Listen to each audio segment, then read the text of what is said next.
नमस्कार दोस्तों, कैसे हैं आप सब। एक शब्द बहुत ज़्यादा चर्चा में है इन दिनों, वो है पेगासस। पेगासस के बारे में कहा जा रहा है कि ये स्पाईवेयर है, लोगों के फ़ोन में घुस करके ये जासूसी कर रहा है।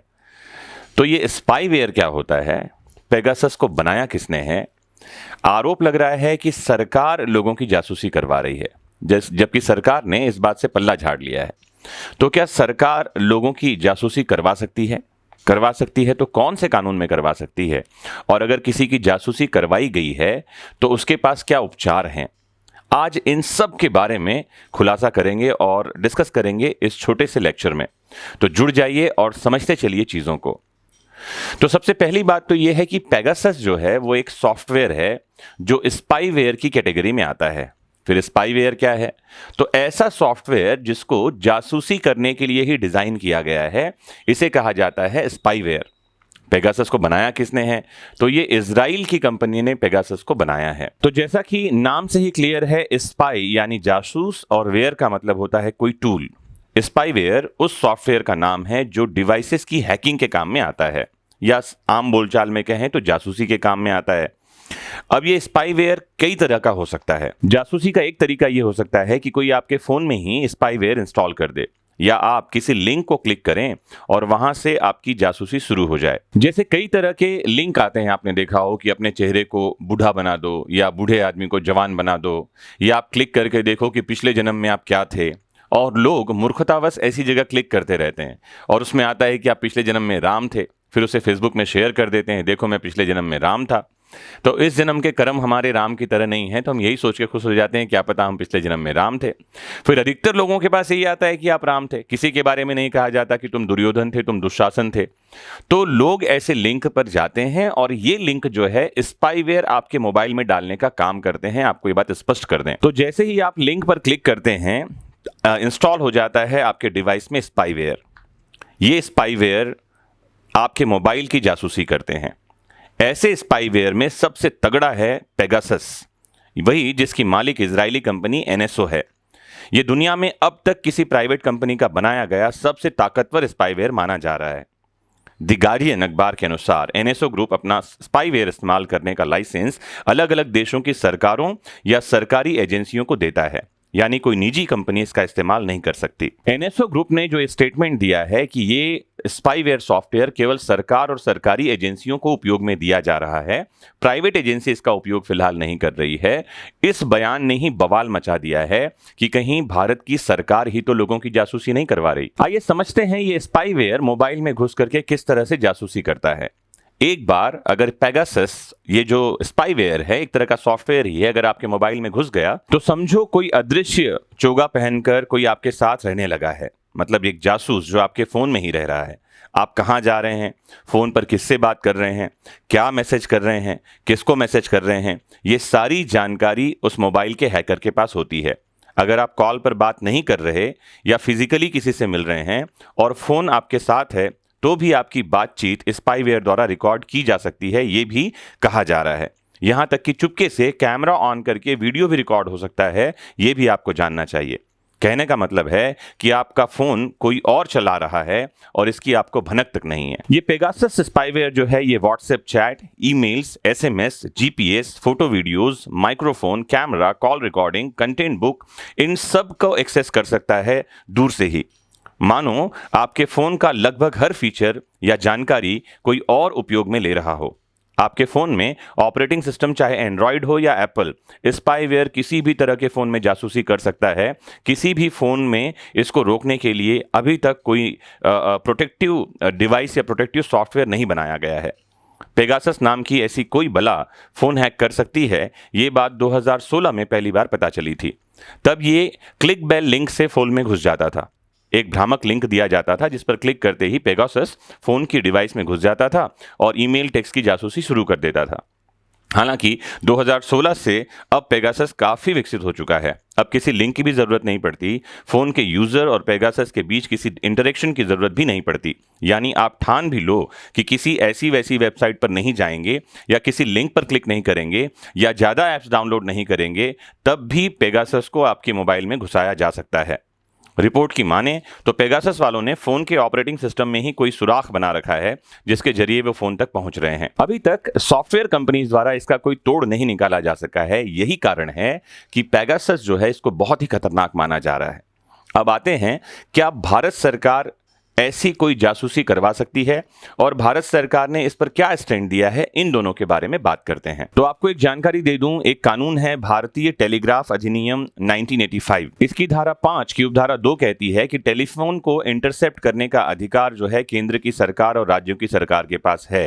हालांकि फोन टैपिंग की इजाजत 60 दिनों के लिए ही दी जाती है, जिसके विशेष परिस्थितियों में 180 दिन के लिए बढ़ाए जाने की संभावना है या प्रावधान है। फिर आप सोचेंगे कि निजता के अधिकार का क्या हुआ?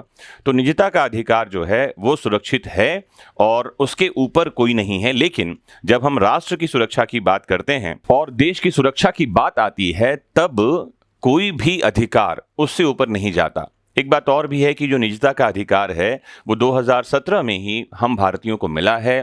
केस का नाम याद कर लीजिए, पुत्तुस्वामी और अन्य बनाम भारत संघ का मामला, जहां भारत के सुप्रीम कोर्ट ने पहली बार निजता के अधिकार यानी राइट टू प्राइवेसी को मान्यता दी। लेकिन फिर भी मैंने जैसा कहा, राष्ट्रीय हित के ऊपर निजता नहीं होती। एक बात आपको और बता दूं कि फोन टैप किए जाने के लिए उस राज्य के गृह सचिव से लिखित परमिशन लेने का नियम है, उसके बिना फोन टैपिंग नहीं किया जा सकता। आप ये भी जानें कि 19 नवंबर 2019 को केंद्र की सरकार ने लोकसभा में जानकारी दी थी कि देश में 10 एजेंसियां फोन टैप करवाने का अधिकार रखती हैं। हालांकि ऐसा करने के लिए इन एजेंसियों को केंद्रीय गृह सचिव की मंजूरी लेनी होती है। सरकार ने यह भी बताया था कि इंफॉर्मेशन टेक्नोलॉजी एक्ट 2000 की धारा 69 केंद्रीय सरकार या राज्य सरकार को अधिकार देती है कि देश की संप्रभुता या अखंडता के हित में वे किसी कंप्यूटर के जरिए ट्रांसमिट रिसीव होने वाले डेटा या उसमें स्टोर डेटा पर नजर रखने, उसे हटवाने या डिकोड करवाने का अधिकार रखती है। आइए समझते हैं कि केंद्र सरकार की वो कौन सी एजेंसियां हैं जो आपके फोन की जासूसी करने का अधिकार रखती हैं राष्ट्र के हित में, राष्ट्रीय सुरक्षा के हित में। तो इन एजेंसियों में सबसे पहला नाम आता है इंटेलिजेंस ब्यूरो का, जिसे शॉर्ट फॉर्म में आईबी कहा जाता है। फिर central bureau of investigation CBI ऐसा कर सकती है। एनफोर्समेंट डायरेक्टोरेट ईडी, जिसे प्रवर्तन निदेशालय कहा जाता है, ये ऐसा कर सकती है।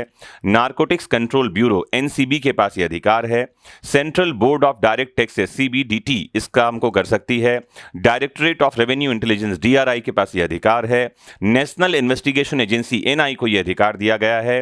Research and analysis wing raw के पास ये अधिकार है। Director of signal intelligence DSi के पास ये अधिकार है और डीपीसी दिल्ली पुलिस कमिश्नर को भी अधिकार दे दिया गया है। तो ये एजेंसियां इजाजत लेकर फोन का सर्वेलांस कर सकती हैं। लेकिन आपको ये जानकारी दे दूं कि अगर किसी की फोन टैपिंग हो रही है या फोन की जासूसी की जा रही है तो ये उसके निजता के अधिकार का तो उल्लंघन है ही, और उसको इसके खिलाफ शिकायत करने का भी अधिकार होता है। शिकायत कहां की जा सकती है? तो शिकायत जो है मानवाधिकार आयोग में की जा सकती है। आप सीधे हाईकोर्ट या सुप्रीम कोर्ट जा सकते हैं, क्योंकि निजता का अधिकार एक मूल अधिकार है। और साथ ही भारतीय टेलीग्राफिक जो एक्ट है 26B के तहत केस दर्ज करवाया जा सकता है। जो इंडियन टेलीग्राफिक एक्ट है उसकी सेक्शन 26B ये कहती है कि अगर कोई आपके कॉल रिकॉर्ड या फोन जो है टैप कर रहा है या आपके फोन की जासूसी कर रहा है तो ये अपने आप में अपराध है और इसके लिए 3 साल तक की सजा का प्रावधान है। लेकिन जैसा कि मैंने वापस रिपीट कर दूं कि अगर सरकार ये करवा रही है, राष्ट्रहित में करवा रही है और गृह सचिव की लिखित परमिशन इस काम के लिए है, तब ये अपराध की कोटि में नहीं आएगा। सरकार ऐसा कर सकती है क्योंकि कोई भी हित अपने आप में पूर्ण नहीं है, आत्यंतिक नहीं है, एब्सोल्यूट नहीं है, उस पर रोक लगाई जा सकती है। 2 प्रश्न और लेते हैं। मुझे बहुत सारे लोगों ने मेल करके ये पूछा है कि सर इन प्रश्नों के भी उत्तर दीजिए पेगासस के बारे में, कि पहला, क्या ये व्हाट्सएप में घुस सकता है, और दूसरा, अगर पेगासस मोबाइल में घुस गया तो पता कैसे चलेगा कि हमारी जासूसी हो रही है। तो क्या पेगासस व्हाट्सएप में घुसकर व्हाट्सएप की जासूसी कर सकता है? तो इसका उत्तर है हाँ। 2019 में व्हाट्सएप ने आरोप लगाया था कि एनएसओ कौन है मैं बता दूं, वही कंपनी जिसने पेगासस को डेवलप किया है, इजराइल की कंपनी।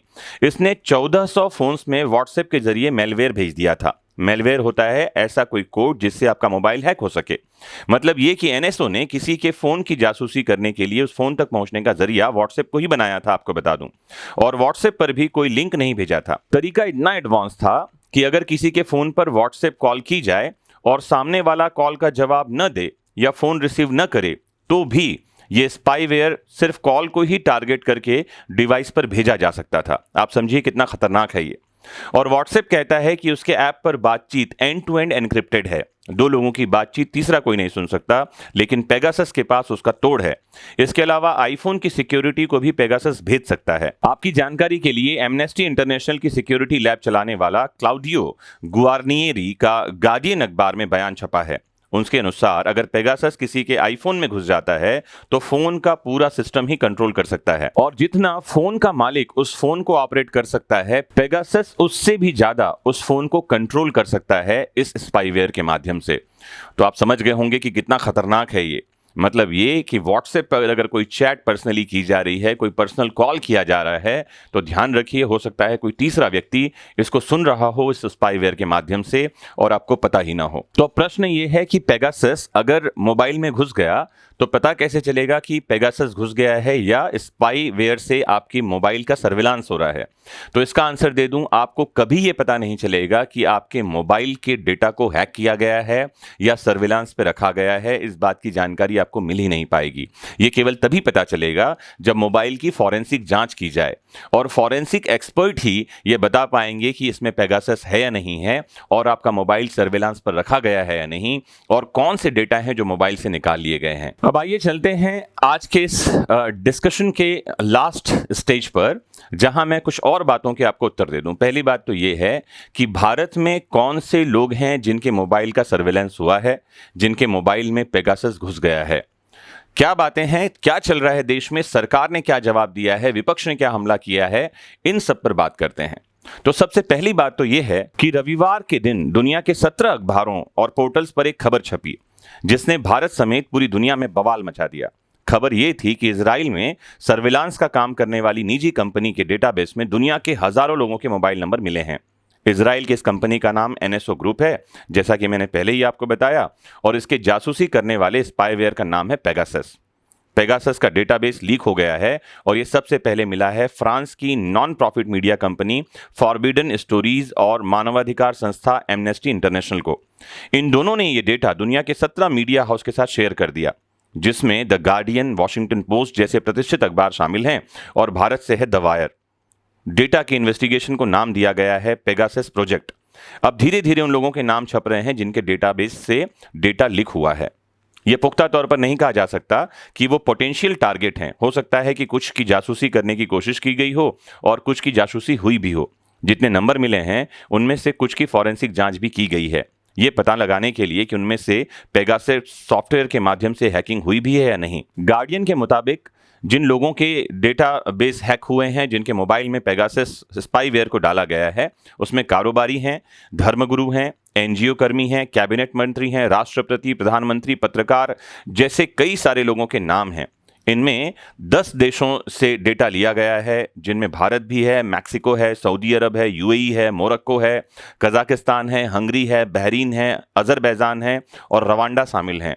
आपको ये जानकारी दे दूं कि भारत से लगभग 300 मोबाइल नंबर वहां मिले हैं, जिसमें से 40 पत्रकारों के नंबर हैं और 3 बड़े विपक्षी नेता हैं। 2 नरेंद्र मोदी सरकार के कैबिनेट मंत्री भी हैं और एक संवैधानिक पद पर बैठे व्यक्ति भी हैं। कई सिक्योरिटी एजेंसी के अधिकारी हैं और कुछ कारोबारी भी हैं। ये जितने भी लोग हैं ये सब रिनाउंड प्रतिष्ठित लोग हैं, और इनमें सबसे बड़ा बवाल जो है वो राहुल गांधी के 2 मोबाइलों में पेगासस के घुस जाने से हो रहा है, जिसमें आरोप ये लगाया जा रहा है कि केंद्र सरकार ही राहुल गांधी के फोन नंबर्स को हैक करके उनके डेटा जो है उस पर सर्विलांस कर रही थी। जो डेटा आया है उसके मुताबिक राहुल गांधी के 2 मोबाइल नंबर पेगासस के संभावित टारगेट रहे हैं।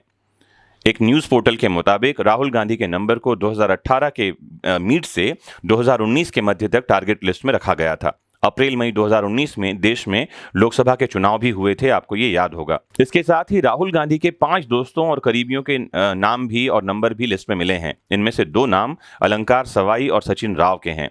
सचिन राव कांग्रेस वर्किंग कमेटी के सदस्य हैं, आपको ये जानना चाहिए। जैसे ये खुलासा हुआ उसके बाद कांग्रेस ने मोदी सरकार पर हल्ला बोल दिया। जो और नाम मिले हैं उनमें राहुल गांधी के अलावा प्रशांत किशोर का नाम है, जो चुनाव रणनीतिकार माने जाते हैं। ममता बनर्जी के भतीजे अभिषेक बनर्जी का नाम भी है, जिनका नंबर जो है हैक हुआ है, जिनसे डेटा लिया गया है। मोदी सरकार के 2 मंत्रियों का नंबर है, जिसमें से एक नए सूचना और प्रौद्योगिकी मंत्री बने अश्विन वैष्णव भी हैं, और दूसरे हैं गुजरात से आने वाले बीजेपी नेता और मोदी सरकार में राज्य मंत्री प्रहलाद पटेल। प्रहलाद पटेल के 18 करीबियों के नाम भी पेगासस की लिस्ट में बताए जा रहे हैं। इनके अलावा पूर्व चुनाव आयुक्त जो हैं अशोक लवासा, इनका नंबर भी इसमें मिला है।